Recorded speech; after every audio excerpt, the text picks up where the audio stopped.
Halo kawan-kawan Bro NC semuanya, kembali lagi dalam podcast kami Salam Mind Transformation. Halo Bapak Yudi, senang sekali jumpa dengan Anda hari ini. Kita semua selalu berkahi anugerah kesehatan selalu. Iya Bro NC, podcast kemarin kita membahas tentang personality and photo character, yang sekarang akan lebih berkembang lagi dengan tema atau topik DISC ya. Nah, nanti akan lebih lagi akan diperjelaskan oleh Bapak Dr. Yudi Sanjaya. Ya, di tengah-tengah nanti bisa saya juga bertanya supaya lebih bisa jelas untuk kita pahami apakah itu DISC itu. Oke. Ya, Bapak Yudi, saya pengen bertanya ini mengenai, kalau saya lihat dari siklusnya Pak ya, saya juga ada pelajari tentang personality yang paling awal itu kayaknya dari China itu. Kalau yang saya pelajari itu mempelajari ada musim semi, musim gugur, musim panas ya, terus ada berkembang api, angin, bumi, dan gunung kalau nggak salah ya, terus berkembang lagi. Nah yang kemarin itu adalah phlegmatis, melankolis, sanguine, and choleric. Terus kulihat ada berkembang lagi nih Pak menjadi DISC nih Pak. Boleh sekarang diperjelaskan? Ya, oke. Terima kasih Bro Jefta ya untuk kesempatan kita kali ini ya. Menyambung pembicaraan kita ya. Memang sebenarnya kita punya kerinduan waktu kita mengenal apa itu personality, itu adalah fungsinya untuk pertama mengenal diri siapa kita. Oke. Lalu yang kedua tentunya dalam pemahaman kita bahwa kita ingin menjadi seorang pemimpin, maka kita juga harus punya kemampuan untuk mengenali siapa yang menjadi partner kita atau orang-orang yang sedang kita pimpin. Sehingga waktu kita mengetahui apa yang menjadi personality mereka, kita secara tepat bisa menempatkan mereka pada porsi-porsi yang tepat. Yang kedua juga kita bisa tahu bagaimana cara berkomunikasi yang efektif dengan mereka, seperti itu ya. Ya, menjawab pertanyaan Bu Yefta tadi, memang untuk bicara tentang personality sebenarnya banyak ilmu-ilmu yang mencoba untuk memahami hal tersebut ya. Kalau kita memahami SEO itu ya, itu juga adalah bagian daripada upaya mengenali diri ya, berdasarkan daripada tanggal lahir seseorang ya. Kalau kita mengenal juga tentang astrologi ya, tentang ada Gemini, Taurus dan seterusnya, itu juga adalah bagian-bagian orang tuh upaya mengenali kehidupannya. Dan itu tentu itu berdasarkan riset yang cukup panjang, bertahun-tahun dan akhirnya mengkristal menjadi sebuah pemahaman seperti itu. Tadi waktu disampaikan tentang DISC code itu juga adalah bagian dari penelitian ya. Nah, itu diperkenalkan oleh seorang yang bernama William Moulton Marston PhD. Ya, dia adalah seorang psikolog yang mengembangkan metode lama yang sebelumnya kita mengenal istilah temperamen. Itu kolerik, sanguine, lalu ada phlegmatis dan melankolis. Ya, kita itu sangat lama kita pernah mengenalnya.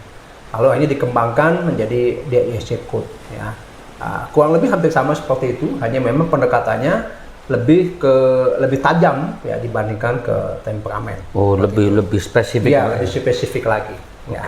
Karena dalam DISC code ya kita bisa melihat bagaimana apa yang menjadi kelemahan, apa yang menjadi kekurangan, apa yang menjadi cara-cara apa yang bisa kita kenali, cara mereka berpikir, apa yang menjadi fokus mereka, apa yang menjadi, kalau misalnya mereka stres itu pelariannya seperti apa. Nah, itu bisa lebih dikenalkan lewat situ. Seperti itu. Oh, luar biasa ya. Kalau perkembangannya sekarang, kalau nanti kita mau belajar ya ada lagi ilmu karakter yang bisa membahas itu lebih detail lagi, karena sudah di breakdown dari sisi 3 dimensi kemanusiaan ya. Efektif, lalu psikomotorik, dan juga konektif.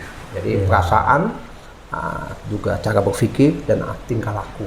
Nah, itu ada namanya merah, kuning, hijau, dan ungu. Nah, kapan-kapan lah kita bicara itu. Nah, ya, itu yang terbaru yang saat ini sedang berkembang ya. Ya, saya juga tengok ada yang terbaru nih, teori tentang apa karakter nih ada yang menganalogikan nanti jenisnya dia singa, burung hantu atau lumba-lumba dengan breakdown pengertian yang lebih dalam lagi. Tapi sementara ini kita bahas DISC dulu Pak ya. Boleh. Oke Pak, kita mulai dari yang pertama itu Pak. D itu apa Pak? Ya, DISC itu singkatan dari kita Indonesia aja kita pakai ya supaya gampang mengingatnya. Dominan, lalu intim, stabil, dan cermat. Ya, itu ada 4 kuadran yang mewakili. Kalau ada garis yang vertikal itu adalah garis aktif pasif. Ya, vertikal itu ke atas itu aktif, ke bawah itu pasif. Ya, kalau kemarin kita bicara tentang karakter aktif itu adalah extrovert, ke bawah itu pasif itu adalah introvert. Okay. Nah, sedangkan ada garis yang horizontal. Ya, itu kalau kita bilang ini ke kiri, ya, ke kiri itu adalah garis tugas, sedangkan ke kanan itu adalah garis orang personal. Nah, dari 2 garis itu menghasilkan 4 kuadran. Nah, D itu ada di dalam dominan itu ada dalam kuadran dengan garis ke atas aktif dan garis ke kiri itu tugas.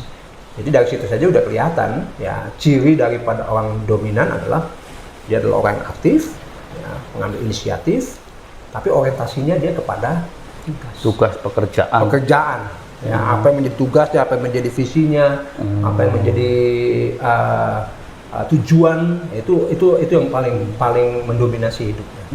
Pak, kalau orang dominan itu rata-rata pasti memimpin, itu apakah benar? Rata-rata pasti memimpin. Ya, punya naluri kepemimpinan. Ya. Naluri kepemimpinan sudah ada, modalnya sudah cukup kuat karena memang seorang dominan itu dilahirkan dia punya inisiatif, dan dia juga berani mengambil keputusan, berani mengambil resiko, dan itu memang banyak ciri-ciri kepemimpinan di situ, ya kan?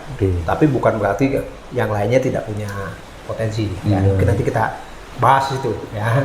Apakah yang lainnya tidak punya potensi? Begini Pak, kalau seumpama problematika apa yang dialami dalam sebuah organisasi, seumpama orang D ini dia bukan pemimpin tapi karyawan. Sepanjang pengalaman Bapak, kalau ada karyawan yang bersifat D ini atau dominan ini, apakah berefek dalam satu perusahaan atau organisasi dia kayak selalu menyerang otoritas atau selalu melanggar satu rule, atau kira-kira bagaimana Pak? Ya, semua personality itu punya kelebihan dan kekurangan, begitu ya. Jadi kalau misalnya kita sebagai pemimpin dan kita berhadapan dengan bawahan kita yang punya karakter personality dominan, menurut saya itu salah satu yang kita kalau bisa melihat itu sebagai sebuah hal yang positif, kita diuntungkan dengan keberadaan orang tersebut. Karena orang-orang tersebut itu tidak perlu banyak penjelasan, ya, tidak perlu banyak rule, tapi yang penting dia mengerti apa yang menjadi tugasnya, dia tahu kenapa dia harus mengerjakan tugas itu, maka dia akan kerjakan dengan baik. Ya, berbeda dengan nanti personal-personal yang lain, ya kan? Kalau seorang yang dominan, waktu kita punya bawahan seperti itu, kita tahu cara bagaimana mengatakannya. Ya, dengan sesuatu yang jelas buat dia. Kalau dia sudah jelas apa yang dia harus kerjakan, maka dia akan kerjakan dengan baik. Ya, itu untuk dominan ya. Kalau saya misalnya punya karyawan dominan, ya saya angkat aja dia jadi leader. Ya, jadi sangat meringankan saya. Betul sekali. Begitu ya. Iya. Oke. Sebelum masuk ke personality selanjutnya, kelemahan orang dominan apa Pak? Kalau kelebihannya kita sudah tahu dia. Kelemahannya Pak? Ya, kelemahannya yang pertama adalah dia overconfident, kita bilang ya. Overconfident ya, terlalu pede. Dia punya pede, tetapi dia menganggap ya dia kalau dia sudah mengatakan dia, sepertinya yang lain tidak iya, begitu ya. Ya, jadi dia sangat kukuh, yakin, sangat yakinan.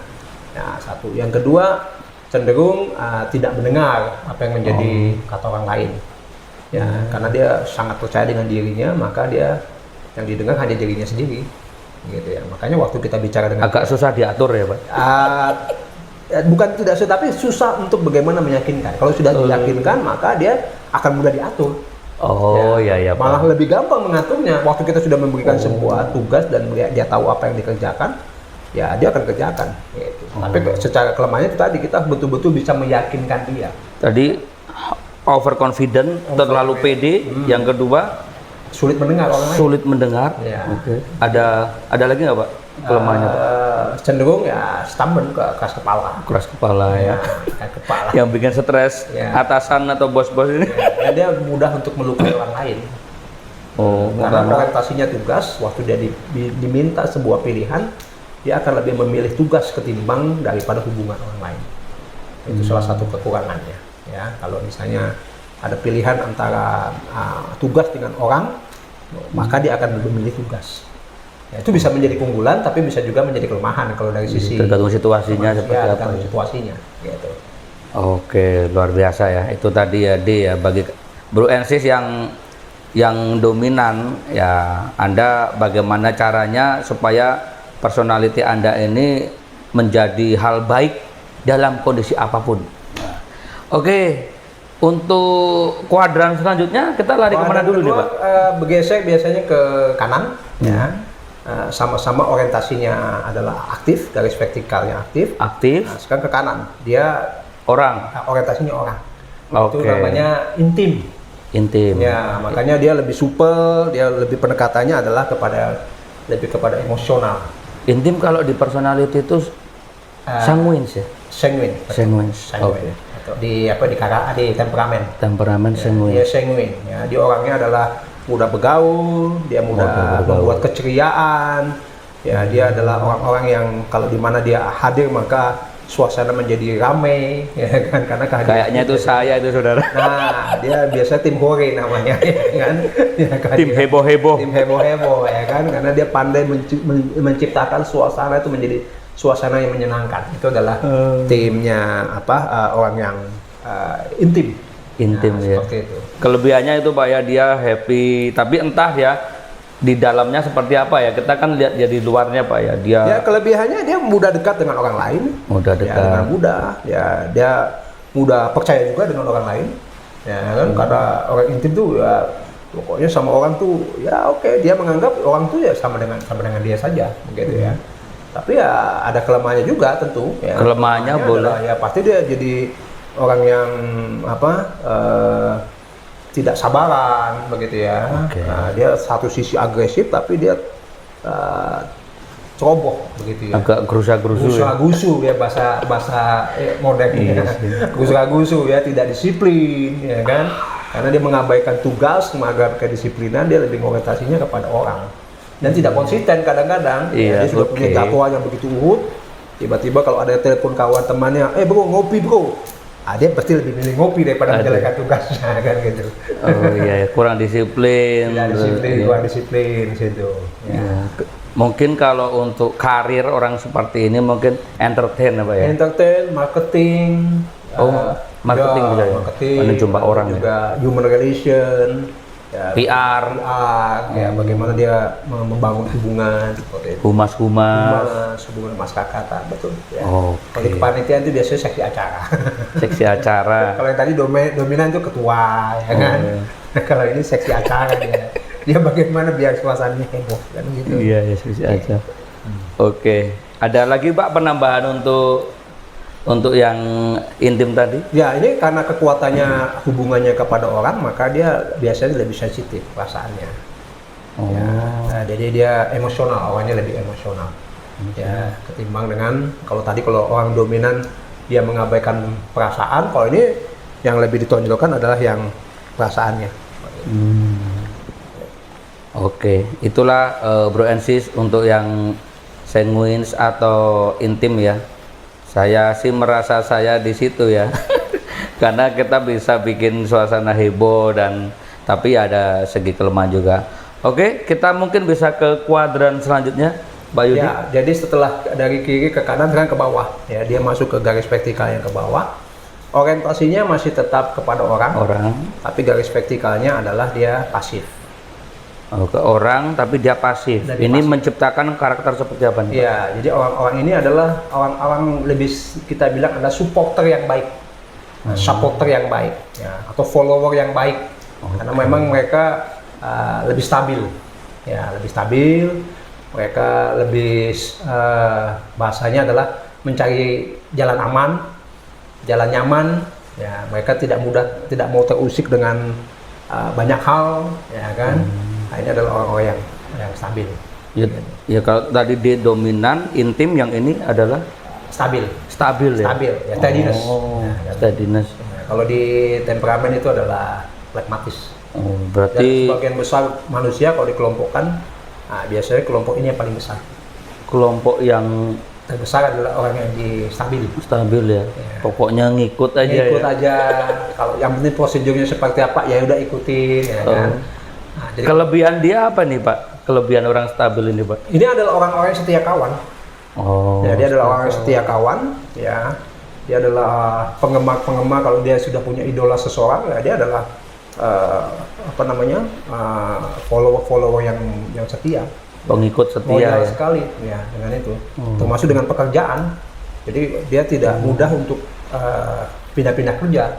Mungkin ada yang bertahan di satu perusahaan 15 tahun, 20 tahun ya kan. Karena dia orientasinya kenyamanan apa yang dia kerjakan. Kalau yang suka lompat-lompat itu kira-kira karakter apa? Yang lompat-lompat tadi yang di atas tadi. Oh, yang itu ya. Golongan sanguin sama sanguin dengan kolerik. Ya, karena mereka orientasinya kan lebih ke aktif ya kan. Waktu mereka lihat peluang, ya mereka adalah orang yang pragmatis. Waktu ada lihat peluang, mereka biasanya lebih cepat menangkap ketimbang yang orang-orang yang ada di vertikal, di bawah pasif. Oke, berarti orang yang stabil ini kelemahannya apa nih, Pak Yudi? Kelemahannya ya lebih tertutup pertama ya. Tertutup. Ya secara itu. Yang kedua juga orang-orang ini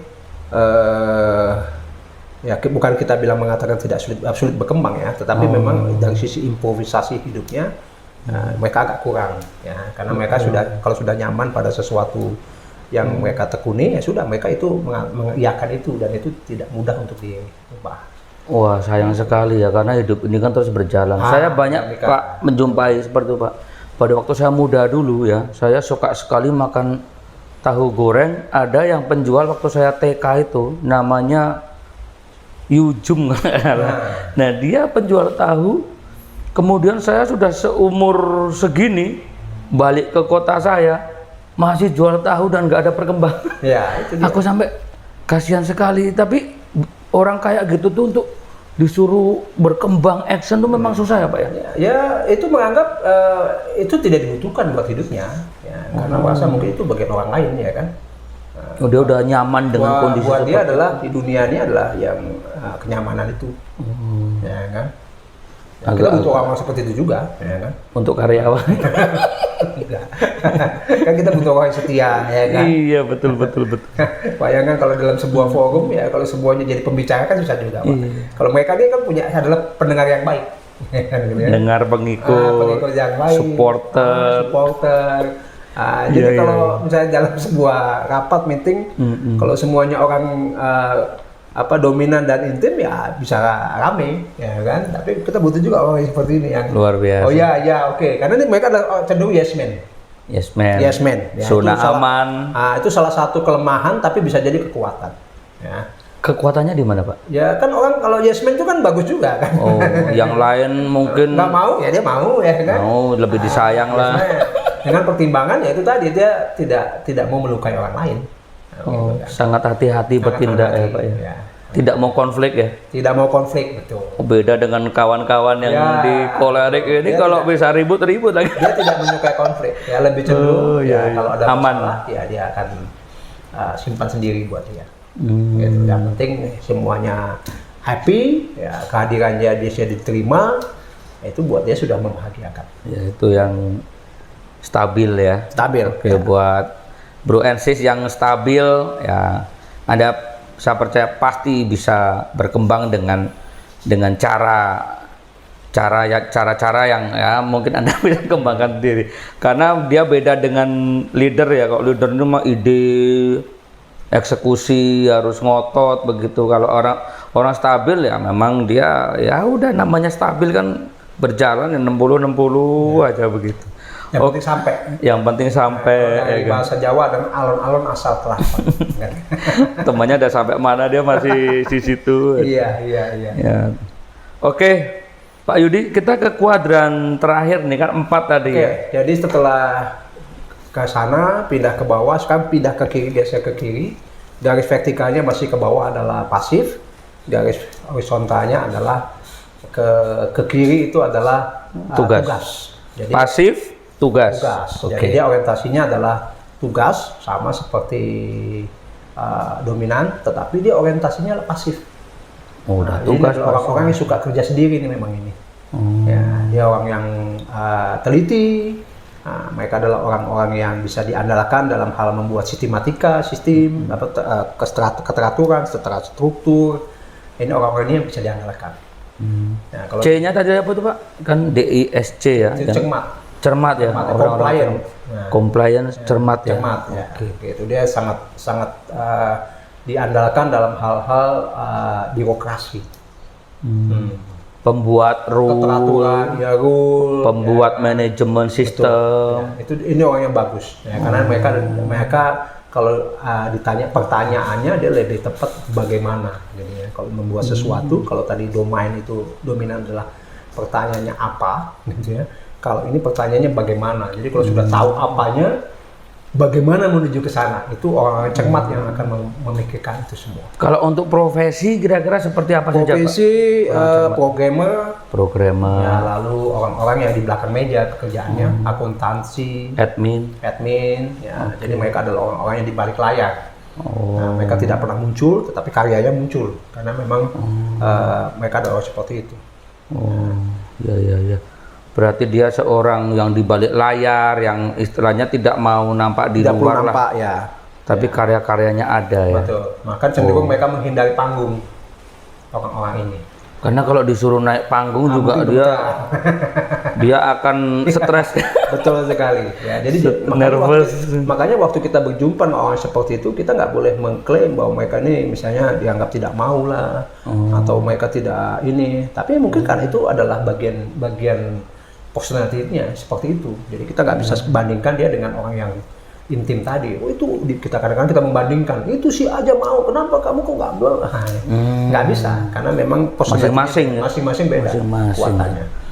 Ya. Kelemahan dari orang cermat ya pasti dia lebih lambat. Ya, karena segala sesuatu dipikirkan dulu, ya kan? Oh, banyak perhitungan. Ini betul tak ini? Nah, lakukan bagaimana? Jadi lebih lambat, ya kan?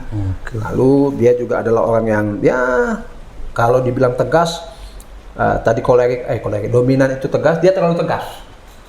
Terlalu tegas. Iya. Jadi kalau sudah ada aturan, ya itu yang terjadi. Tidak boleh ada penyimpangan.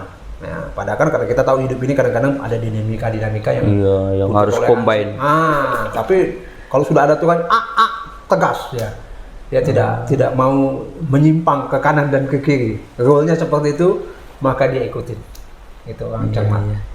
Gitu. Beda kalau orang intim atau sanguins ini cenderung ada rule apalah. Ya, betul. Penting happy aja jalan gitu. Ya, untuk menggambarkannya misalnya supaya kita bisa lebih paham tentang keempatnya, misalnya kalau misalnya kita Boyeta suka olahraga apa? Berenang, contohnya berenang. Oke. Misalnya Boyeta suka berenang, lalu berhadapan dengan 4 orang yang berbeda-beda. Kalau orang dominan itu ya waktu berenang itu setahu dia tujuan itu berenang itu baik, dia butuhkan olahraga, maka ya waktu dia datang ke kawasan kolam renang, dia langsung nyemplung aja, udah nggak perlu pikirkan sana sini. Tapi kalau orang yang intim masuk ke kawasan kolam renang, sebelum berenang dia lihat kanan kiri, ada itu, sapa sana, ngobrol sana sini. Bisa-bisa dia nggak berenang. Ya, pulang pun bisa-bisa nggak basah begitu ya. Karena tujuannya bisa teralihkan waktu dia berjumpa dengan orang-orang tersebut, ya teman-teman. Tapi kalau yang stabil, waktu dia datang ke kolam renang, dia lihat kok belum ada yang nyemplung, ya belum masuk ke kolam, ya dia tunggu ada yang lain nyemplung dulu, ya kan? Nah, ya kan? Karena main aman ya kan? Main aman. Setelah ada nyemplung 1, 2, mungkin dia baru mulai nyemplung. Siapa tahu di dalam ada buaya. Sedangkan orang yang cermat, hati-hati. Wah, luar biasa sekali ya. Oke Pak, sebelum kita menutup ini sesi terakhir ini, saya mau tanya Pak mengenai apakah 4 kuadran ini bisa menjadi pemimpin Pak? Karena kalau dominan ya sudah pastilah dia pasti bisa memimpin, semua orang tahu itu. Tapi bagaimana dengan orang yang intim atau sanguin, bagaimana dengan orang yang stabil atau pragmatis atau yang cermat ini, bagaimana gaya kepemimpinan mereka Pak? Mungkin bisa dijelaskan dulu Pak. Iya, jadi menurut saya memang semua personality kita punya kesempatan atau punya potensi untuk menjadi seorang pemimpin. Ya meskipun tadi kalau dibilang seorang yang dominan itu punya potensi yang lebih besar. Oke, ya, pasti. Kan? Karena kita mengacu kepada kepemimpinan, pola kepemimpinan yang sering kita dengar adalah kepemimpinan otoriter misalnya. Otoriter. Ya kan, karena dia punya kepercayaan diri, dia adalah seorang visioner, maka lebih cenderung itu melekat kepada orang dominan. Tapi bagaimana dengan orang-orang yang ada di personality cermat misalnya? Cermat, oke. Ya dia bisa mengembangkan kepemimpinan birokratis. Ya, jadi dia waktu memimpin itu dengan menyiapkan prosedur-prosedur yang ada, SOP, sistemnya, sistemnya seperti apa, lalu bagaimana mengikuti role yang sudah dibuat oleh organisasi yang dipimpinnya. Jadi dia menggerakkan anak buahnya atau yang dipimpinnya dengan aturan-aturan yang ada. Ya kan, kalau tadi mungkin kalau seorang dominan itu dengan perintah-perintahnya, command-commandnya begitu ya. Tapi kalau seorang yang cermat ya cukup dengan membuat regulasi saja, lalu disampaikan kepada setiap yang dipimpinnya, orang bisa mengikuti gitu ya. Demikian juga yang personality intim ya, sanguin, dia akan menggunakan kepemimpinan gaya demokrasi ya, karena dia memang orientasinya adalah ke people, ke orang lain. Meskipun dia punya keputusan, tetapi dia masih mau mendengar dulu kepada orang-orang yang dipimpin, kakak apa ya masukan-masukan yang dibutuhkan, lalu setelah masukan-masukan itu dilihat dan itu hanya diambil sebuah keputusan. Nah, demikian juga orang yang di personality stabil, dia bisa menggunakan gaya kepemimpinan musyawarah mufakat ya. Musyawarah suara terbanyak. Suara terbanyak ya kan, karena dia adalah orang yang main aman tadi ya, dia supaya aman, keputusannya tidak melukai banyak orang, dia ingin semuanya baik-baik saja, maka sebelum membuat keputusan dia akan memberikan opsional gitu ya, pilihan, kira-kira kalau begini kalian setuju nggak begitu kan, dikonfirmasi dulu gitu ya. Kalau bilang oh ya kayaknya setuju nih, kalau dilihat lebih banyak yang setuju ya dia akan terapkan keputusan tersebut ya. Jadi kalau menurut saya setiap personality punya potensi untuk menjadi pemimpin, hanya tinggal bagaimana caranya saja memimpin. Seperti yang saya sampaikan dalam podcast sebelumnya, jadi kepemimpinan itu kalau diwakilkan kepada satu kata, itu adalah pengaruh. Ya, kepemimpinan adalah pengaruh. Bagaimana kita mempengaruhi? Ya, kita akan mempengaruhi dengan gaya-gaya personality kita. Seperti itu, Bu Yeta. Wah, luar biasa sekali ya pembahasan kita kali ini. Ya buat rekan-rekan yang mungkin sudah ada yang mendengar hal ini, tapi bagi Bro and Sis yang belum, saya rasa ini cukup menjadi satu tambahan ilmu buat kita semua. Bagi Anda yang seorang pemimpin atau mau menjadi pemimpin tapi masih ragu-ragu, jangan khawatir, karena 4 dari personality ini semuanya bisa memimpin dengan gaya masing-masing. Ya saudara ya, untuk Anda yang masih karyawan atau bekerja dengan orang ya, atau masih mencari pekerjaan, lebih baik Anda pelajari personality Anda dan carilah bidang-bidang yang memang sesuai dengan personality Anda. Untuk next podcast kita akan membahas tentang spesifik tentang leadership ya Pak ya, setuju ya? Tentang kepemimpinan yang bagus, bagaimana menjadi pemimpin yang bagus ya, bagaimana membawa satu organisasi atau orang-orang ini menuju hal yang lebih baik. Oke, Pak Yudi, terima kasih sekali buat perbincangan kali ini. Mungkin lain kesempatan kita bisa boleh sharing-sharing lagi ya. Oke, luar biasa. Oke, Bro and Sis, terima kasih sudah menyimak podcast kami. Salam Mind Transformation.